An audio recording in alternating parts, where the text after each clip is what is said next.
بسم اللہ الرحمن الرحیم۔ السلام علیکم دوستو، پاک ٹیلنٹ 92 میں خوش آمدید۔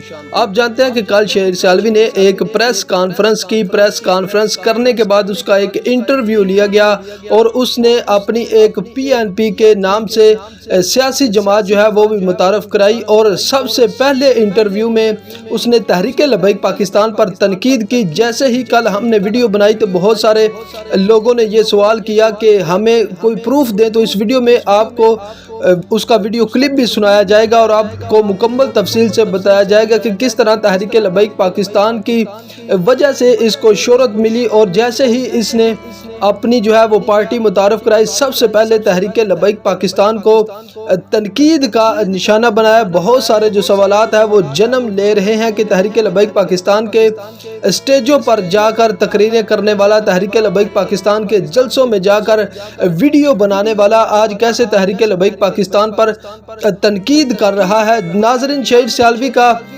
کہنا تھا کہ فرانس کے معاملے پر تحریک لبیک پاکستان نے جو ہے وہ قوم کے بچوں کو مروایا ہے، اور فرانس کا جو سفیر ہے یہ نہیں نکال سکے۔ اور جب اینکر کی جانب سے یہ سوال کیا گیا کہ تو اس کا کہنا تھا کہ تحریک لبیک پاکستان اپنے پرچے ختم کروانے کے لیے باہر نکلی تھی۔ ناظرین، آپ بھی جانتے ہیں کہ علامہ سعد حسین رضوی نے حکومت کو 20 اپریل کا ٹائم دیا تھا اور کہا تھا کہ اگر آپ نے فرانس کے سفیر کو نہ نکالا تو تحریک لبیک پاکستان احتجاج کرے گی، جس کے فوراً بعد علامہ سعد حسین رضوی کو گرفتار کر لیا گیا، اور اس کے بعد آپ جانتے ہیں کہ تحریک لبیک پاکستان کی مجلس شورا کو بھی گرفتار کر لیا گیا، اور بعد میں تحریک لبیک پاکستان نے دوبارہ سے حکومت سے یہ مطالبہ کیا کہ علامہ سعد حسین رضوی کو رہا کیا جائے، اس کے علاوہ فرانس کے سفیر کو نکالا جائے، اور تحریک لبیک پاکستان نے دوبارہ جو ہے وہ لاہور میں دھرنا دیا۔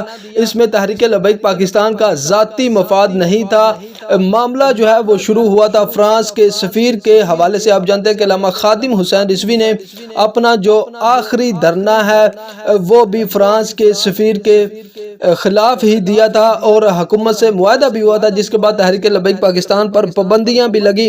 تحریک لبیک پاکستان نے تو فرانس کے معاملے پر اپنی ساری جو جماعت ہے وہ داؤ پر لگا دی اور پابندی بھی لگوائی، جیلیں بھی کاٹی، اور آج یہ تحریک لبیک پاکستان کو تنقید کا نشانہ بنا رہا ہے۔ فرانس کے سفیر کے معاملے پر آپ کا کیا سٹینڈ ہے؟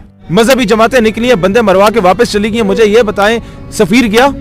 میں نے مذہب بیچا نہیں ہے، غریبوں کے بچے مروائے نہیں ہیں، پولیس والوں پہ گولیاں نہیں چلوائیں۔ کس نے بیچا ہے مذہب؟ آپ کس کی طرف اشارہ کر؟ آپ نے جب تحریک لبیک پاکستان والے وہاں پر گولیاں کھا رہے تھے، دھرنے میں موجود تھے، ان پر بارش ہو رہی تھی، ٹھٹھرتی سردی میں وہاں پر موجود تھے، آپ آرام سے اپنے کمرے میں موجود تھے، کیا وجہ تھی؟ آپ وہاں پر کیوں نہیں گئے؟ سفیر کو نکالنا یا اپنے پرچے ختم کرانا؟ ان کے پرچے ختم کرانے کے لیے میں اپنے غریبوں کے بچوں کو مرواؤں؟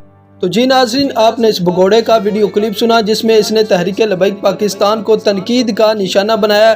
یہ خود کو مذہبی جماعت کا لیڈر بھی کہتا ہے، اور اس نے خود مذہب کو جو ہے وہ استعمال کیا ہے، اور تحریک لبیک پاکستان کے دھرنوں میں بھی آپ کو نظر آتا رہا ہے، اور تحریک لبیک پاکستان کے احتجاج جو ہوتے تھے اس میں جا کر یہ ویڈیو بھی بناتا تھا اور تحریک لبیک پاکستان کی حمایت بھی کرتا تھا، اور آج اس نے سب سے پہلے تحریک لبیک پاکستان کو تنقید کا نشانہ بنایا۔